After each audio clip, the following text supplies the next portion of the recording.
د سپلي واده دی راغله شړشمبیا په ګل کېدو شو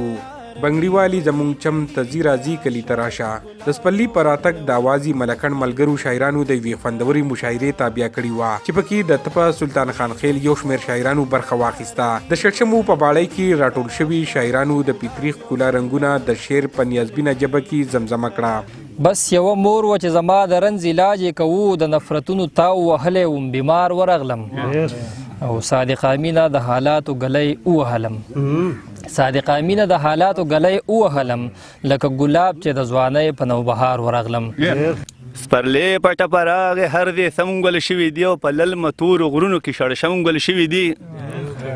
او لیدل مې ماشومانو غوږونو کې ایښلي لیدل مې ماشومانو غوږونو کې ایښلي او دا چا وی چې غانټول د دوی نه کمونګل شوي دي نه زه به دروغ وایم او نه ته به دروغ لیکې نه زه به دروغ وایم او نه ته به دروغ لیکې او راځه چې ګواهي وکړو قلمه په یو بل هیڅ نه وایو موږ په خوله نور په یو بل پوهه یو ګرانه اشنا زه او تا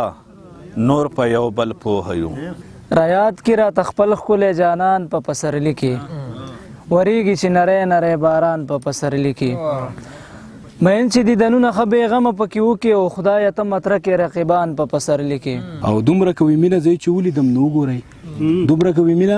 زه چې ولیدم نو وګورئ او سمه د سپرلي د ګل په شانتې غوړېدلې ده هسې خو شاعران او قلمکار د قام سترګې بللی کیږي کله چې د قام سترګې په حرکت کې وي نو قام بیدار وي د خپل کلتور او ثقافت لپاره دا رنګه دستورې راجوړول د ادبي ملګرو یو مهم قدم دی باید چې قلمکار غازیان د بیدارۍ غږ له د ادب په سنګر دوام ورکړي عمران دریاب خیبر نیوز مالکن